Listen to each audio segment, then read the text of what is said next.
하나님의 말씀 시편 119편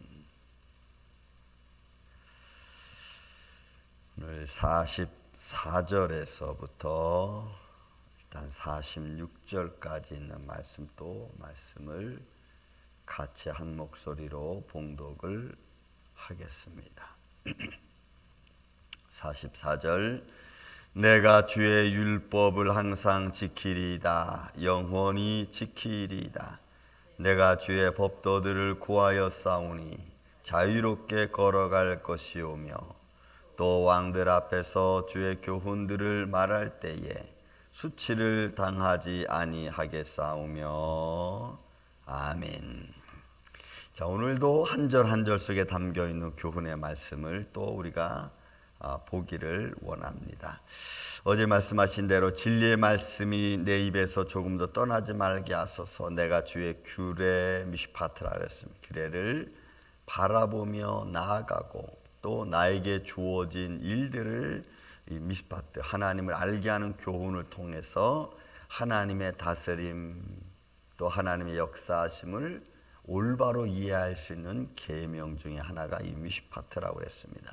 자, 그런 중에 오늘도 내가 주의 율법을 항상 지키리이다. 여기서 율법은 토라라는 말씀으로 사용하고 있습니다. 이거는 원래 정결하고 부정한 삶이 무엇인가를 가르쳐주는 계명입니다. 여러분, 그래서 이 이스라엘 백성들은 하나님 주신 율법을 통해서 그들이 그 율법을 지켜감에 있어 어떻게 정결한 모습을 갖고 어떻게 때로는 부정한 모습이 무엇인가를 이 말씀 토라를 통해서 쭉 제사장들이 적어놓은 전통과 관습에 관한 교훈이기도 합니다. 그래서 제사장들이 지시한 교훈이라는 말도 사실은 틀리지 않습니다. 그러니까 이스라엘 백성들이나 하나님을 믿는 백성들은 이 토라 하나님의 계명을 중심으로 해서 어떻게 내가 살아가는 것이 정결하고 또 어떤 것이 내 삶에 부정한 것이고 하나님의 거룩함을 무시하고 흠내게 하는가를 가르쳐주는 내용들이 토라입니다. 그러니 이 토라를 가지고 제사장들이 백성을 가르치기도 하고 또 인도하기도 했던 거죠. 그러니 내가 주의 율법을 항상 지키리다 했으니까 이 지금 시편 기자는 나에게 주어진 그리고 제사장들로부터 받은 하나님에 대한 내 마음과 내 뜻, 내 삶을 이렇게 정결하게 지켜가겠다는 거죠. 부정한 모습들은 가능하면 하지 않고, 그러니까 마음이 하나님을 향하여 어떻게 하면은 하나님의 거룩함을 내가 지켜나갈 수 있는가를 생각하는 거예요. 이 시편 기자는 이런 말씀 계속해서 여러분 그런 말씀 나왔죠. 뭐 토라부터서 피큐트라는 말씀부터 미시파트 미츠와 이런 말씀들이 계속 나오면서 그 순간순간 자기 자신이 하나님을 향한 모습을 이렇게 표현하고 있는 겁니다. 그래서 44절에는 그런 율법 토라를 항상 내가 지키리이다. 그러면 어떻게 해요? 영원히 지키리이다. 그러니까 이 지킨다는 말은 내 그 길을 걸어가겠다는 거예요.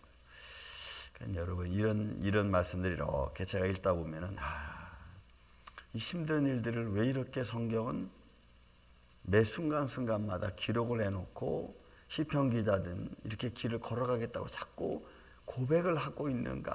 여러분 이 고백이 어떻게 보면은 내 두려움을 내쫓는 거기도 하고 또 내 부족함을 세워주기 위한 것이기도 한 겁니다.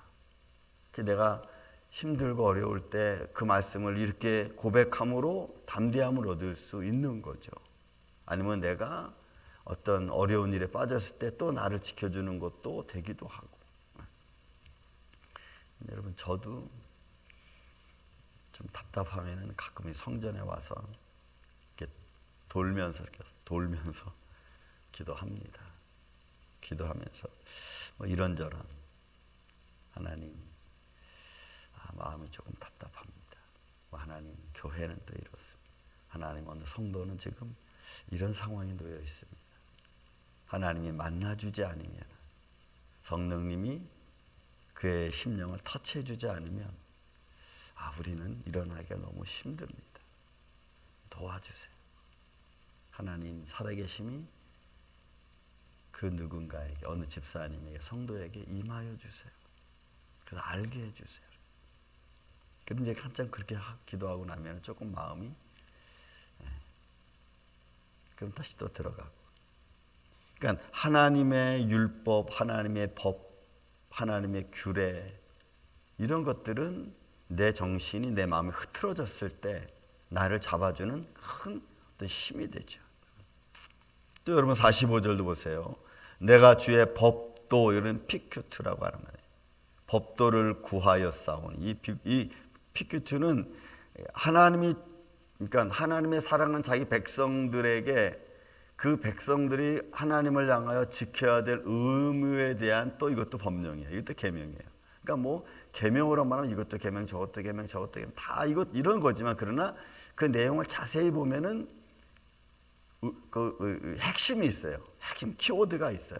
여기서 이 피큐트라고 하는 단어는 하나님이 그의 자기 백성들에게 그 백성들이 내가 뭘 행해야 되는지 의무적인 것을 가르쳐준 내용이 이 단어예요. 그러니까 지금 이 사람 뭐예요? 내가 어떤 행동을 하고 내가 마땅히 해야 될 일이 무엇입니까? 라고 하나님께, 여러분, 이거 지금 구하는 거예요. 그러니까 이 구한 다라시라고 하는 단어는 내가 노력하겠다는 거죠. 내가 찾겠다는 거예요. 그러니까 하나님, 내가 지금 뭘 해야 됩니까? 내가 마땅히 지켜야 될 의무는 뭡니까? 어떻게 보면 이거는 제사장적 기도가 더 많죠. 마땅히 제사장들이 감당해야 될 의무니까, 지켜야 되고 구하여야 되는 것들이니까. 그러니까 요 45절 같은 경우에는 제사장의 기도일 확률이 굉장히 많습니다. 그래서 하나님을 찾아가는 거예요. 내가 어떻게 의로운 길로 가야 되는지, 또 의로운 길로 가는 데 있어서 내가 지켜야 될 것이 무엇인지를 고백하는 거죠. 그렇게 하나님이 나에게 은혜를 달라는 거예요. 내가 주의 법도들을 구하여 싸우니 자유롭게 걸어갈 것입니다. 왜? 그걸 찾으니까 이제 어떻게 돼요? 찾으면 힘이 나는 거죠. 아, 이거구나. 아, 이런 말씀이 있었구나. 그래서 거기에 딱 서서 걸어가니까 거기에는 두려움이 없고 불편함이 없고, 그치? 연약함이 없는 거예요. 그러니까 여러분들이 기도하시다가 하나님의 말씀이 딱 깨달아지면 그 깨달음이 나한테 힘이 되는 거지. 아, 이거구나. 아, 이렇게 해야지. 또 마음에 평안을 주시면, 아, 하나님 감사합니다. 이 평안으로 내가 지금 상황을 이길 수 있도록 도와주세요. 지혜가 딱 생각이 나면, 아, 요런 길이 있었구나. 그럼 그 길을 걸어가는.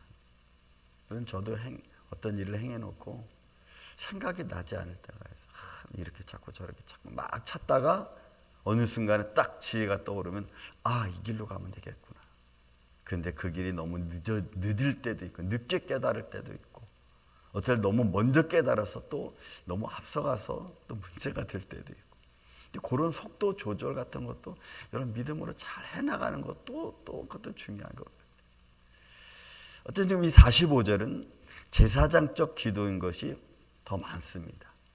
왜냐하면 하나님께서 내게 주신 마치 자기 백성들로 하여금 지켜야 될 의무를 찾아가는 거니까.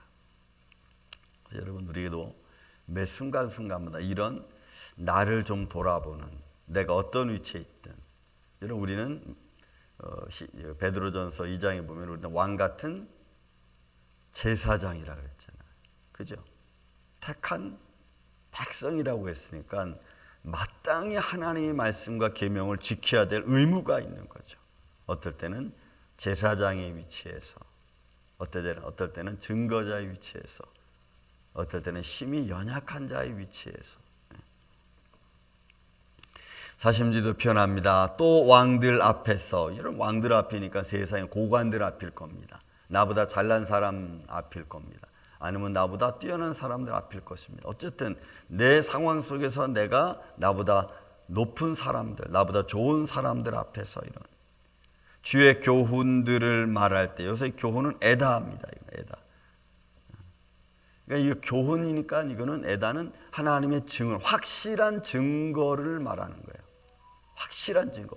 그러니까 내가 어떻게 보면 이 왕들 앞에서 마치 바울이 고관들 앞에서, 총회 앞에서 하나님 말씀을 증거하듯이라는 거예요. 그러니까 이건 증인의 모습이죠. 지금 이 46절의 말씀은 사람들 앞에서, 왕들 앞에서, 고관들 앞에서 내가 하나님의 말씀, 교훈들을 말할 때에, 그러니까 확실한 증거, 하나님에 대한 확실한 증거, 뭐 여러분들의 간증들 될 수 있죠. 확실한 증거니까 내가 믿는 확실한 주님의 은혜를 말할 때, 그러니까 여기는 두려움이 없어요.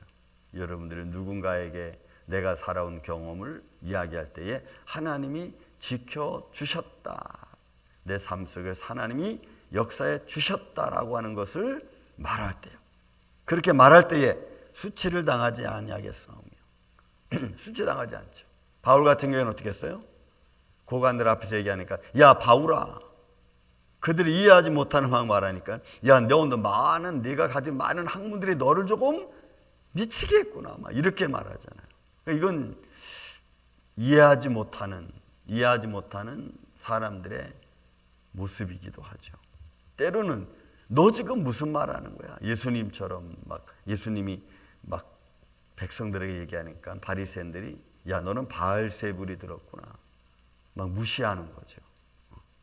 그러니까 지금 이 기자는 증인자의 모습인 거죠.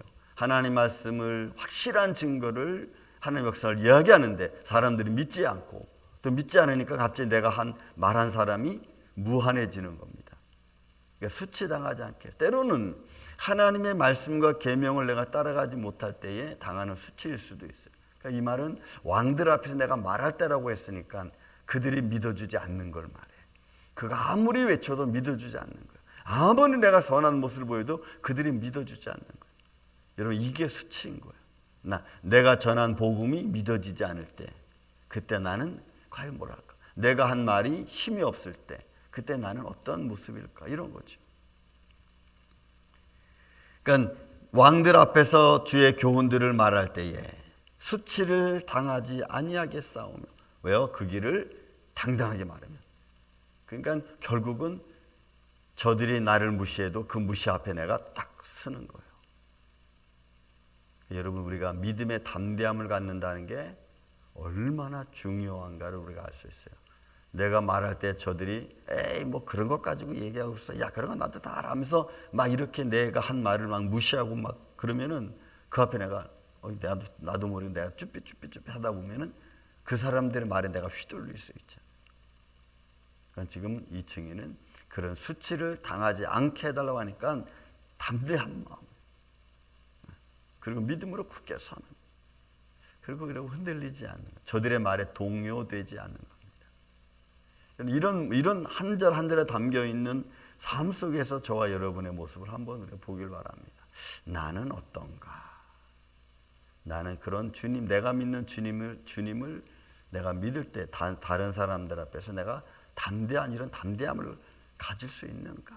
아니면 내가 믿는 모습을 좀 다른 사람들이 몰랐으면 좋겠다 싶어서 그런 마음을 갖고 내가 생활하는가? 여러분, 우리 믿음의 삶의 모습을 내가 한번 돌이켜 볼 수 있죠. 오늘 이 아침 우리 예배자들 여러분들은 하나님 말씀을 어디서든지 강하고 담대하고 용기 있고, 그리고 사람들을 무서워하지 않는 그런 용기 있는 모습으로 매일매일 승리해가는 이 아침에 저와 여러분 되시기를 주의 이름으로 축원을 드립니다. 사랑과 은혜가 많으신 아버지 하나님, 오늘도 우리가 어떤 일들을 만날는지 우리는 알 수 없습니다. 그런 상황 속에서 오늘도 주의 택한 백성으로서, 또한은 왕같은 제사장의 모습으로서, 때로는 증인의 모습으로, 때로는 주의 말씀을 선포하는 제사장의 모습으로, 그 어떤 모습으로든지 우리가 주눅들지 않고 용기 잃지 않고 담대하게 살아갈 수 있도록 주님 역사하여 주시옵소서. 오늘도 우리가 이렇게 나아갈 수 있는 이유는 부활의 죽음에서 부활하신 주님이 계시기 때문이며, 오늘도 우리를 택하여 주의 자녀로 삼아주신 주님이 계시기 때문임을 믿습니다. 오늘도 그 믿음 앞에서 담대한 모습으로 나아갈 때에 주님, 하늘의 아름다운 보고를 열으사 저들을 축복하여 주옵시고, 살아계신 주님의 손길이 우리와 함께 있어서 항상 강하고 담대하고 어둠의 세력을 예수의 이름으로 물리쳐 나가는 주의 십자가 군병들 되게 하여 주옵소서. 예수님 감사합니다. 주말 아침을 주님이 지켜주시옵고 거룩한 주일을 잘 준비할 수 있는 주일학교로부터 작년부일까지 한 가정도 뒤로 물러가지 않는 복된 우리 임마누엘 장로교회 되게 하여 주옵소서.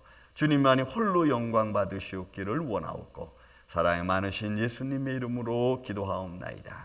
아멘.